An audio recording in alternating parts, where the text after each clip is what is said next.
Such virus exhibit full maturation either in the cytoplasm, example picornaviruses, or within nucleus, example adenoviruses, with disintegration of the cell and release of virions.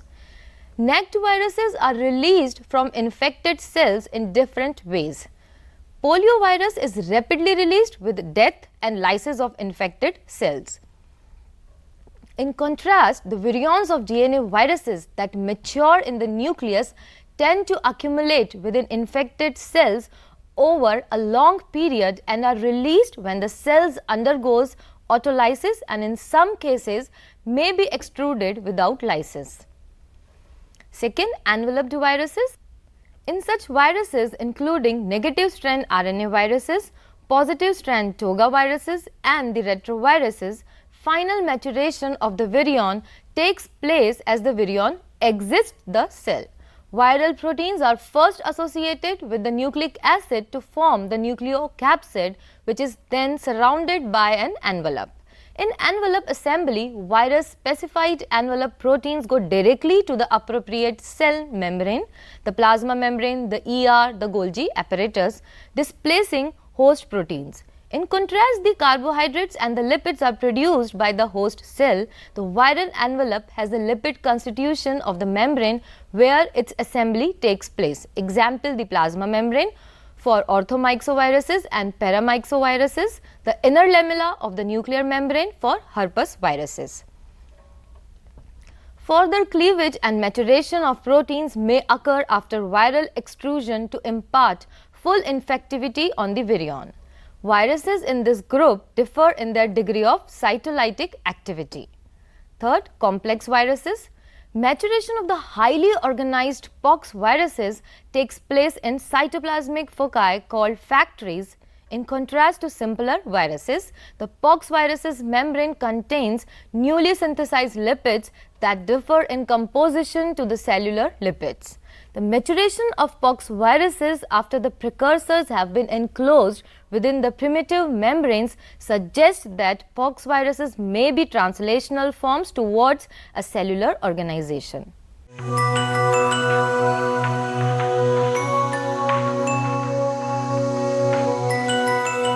Viruses are a small parasite that cannot reproduce by itself and depend on the host cells that they infect to reproduce. Once new viral genomes and proteins have been produced, they are assembled into virions. In the case of non-enveloped viruses, these newly formed virions accumulate in the cell and are released by cell lysis, while in case of enveloped viruses, they burst through the membrane to give rise to enveloped particles. With the advancement in genetic engineering, recombinant viruses can be used as vectors to carry selected genes into cells. Use of viral vectors has great potential for treatment of various diseases.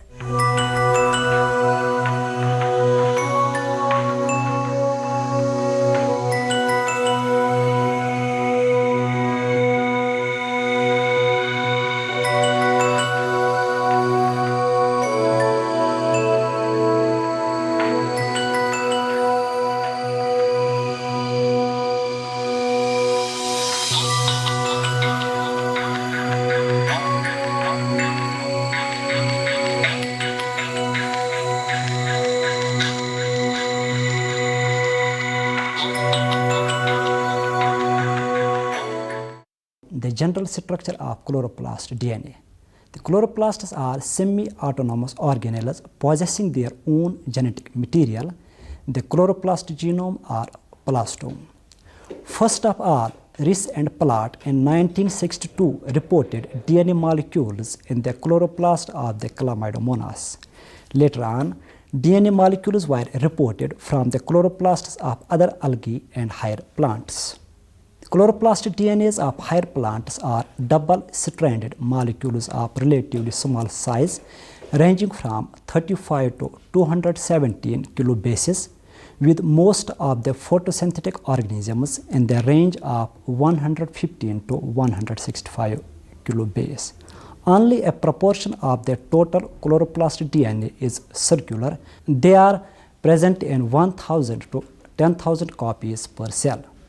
The molecular weight of chloroplast DNA commonly range from 85 to 140 into 10 raised power 6 Daltons depending on the species of organism. The contour length is frequently around 45 micrometer, but they range from about 40 to 60 micrometer depending on the species. The isolated chloroplast DNA typically exists in a variety of forms and conformations. For example, some are unicellular and others appear as interlocked dimers. There are two types of dimers: circular dimers, which are formed by a recombination between two monomers and may constitute about 10% of cpDNA, and catenated dimers, in which two monomers interlock like links in a chain. The catenated dimers may constitute up to 2.5% of cpDNA. The monomers may appear as relaxed, that is, open circular duplexes in vitro, but in situ, the closed, that is, supercoiled form is predominant. The first plant genome to be completely sequenced was a chloroplast genome owing to the relatively small size. In 1986, the chloroplast genomes of tobacco and the liverwort Markinsia polymorpha were sequenced, making these two the first complete plastome sequences. During the last 2 decades, plastome sequences have increased at a rapid rate, and currently 170 complete plastid genomes are available. These include plastomes from various groups of organisms ranging from green and red alga to land plants.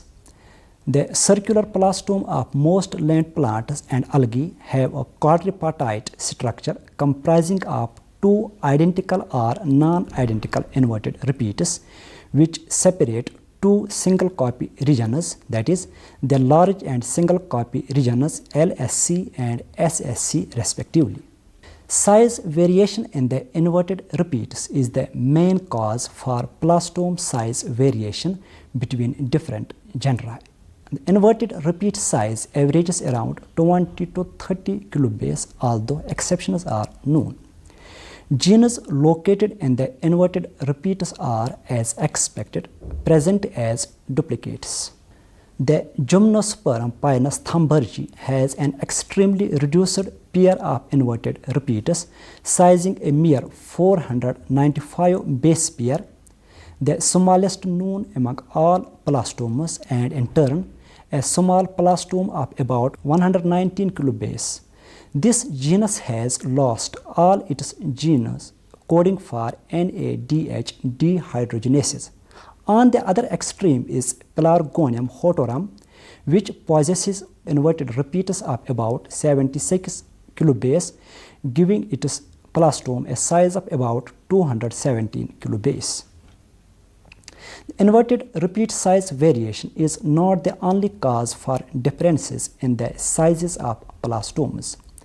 Loss of genes, as in case of pinus, is another key reason. The lack of inverted repeats is thought to directly affect the nucleotide substitution rate in genes present in the remaining copy. Differences in the intergenic regions are also universal players in plastome size variation. The inverted repeats are thought to act as stabilizing regions and evolve 2 to 3 times more slowly as compared to the single copy regions. Plastomes are able to retain signatures of evolutionary history much better than their nuclear counterparts due to lack of recombination, which is in turn due to the presence of these inverted repeats. The large single copy region is the least conserved when all parts of the plastome are compared. The organization and structure of plastomes is generally stable and conserved. It does not mean that rearrangements have not occurred. There have been group-specific inversions, translocations, insertions, and deletions. A typical example is the inversion of about 50 kilobase segment in the large single copy region of legume plastome. The genes found in chloroplast DNAs are generally conserved with respect to content and order, especially within a particular group of organisms. These can be divided into three broad categories. The first category comprises of genes for the photosynthetic apparatus. This category includes photosystem first, photosystem second, cytochrome B6F, ribosco, then ATP synthase, and NADPH dehydrogenase genes. The second category comprises RNA genes and genes for the genetic apparatus. This includes transfer RNA, ribosomal RNA, RNA polymerase, and ribosomal subunit genes. The third category comprises of conserved open reading frames called YCFS, that is hypothetical chloroplast open reading frame, and potential protein coding genes like MAT, K, and SEM-A. The chloroplast genes are involved in four main types of processes, that is transcription, translation, photosynthesis, and the biosynthesis of small molecules such as amino acids, fatty acids, and pigments. The chloroplast genome codes for about 50 proteins including RNA polymerase and ribosomal proteins. Paradoxically, all of the known proteins encoded in the chloroplast are part of larger protein complexes that also contain one or more subunits encoded in the nucleus. The chloroplast genome codes for all the ribosomal RNA and transfer RNA species needed for protein synthesis. The ribosome includes two small ribosomal RNAs in addition to the major species. The transfer RNA set may include all of the necessary genes. The organelle genes are transcribed and translated by the apparatus of the organelle.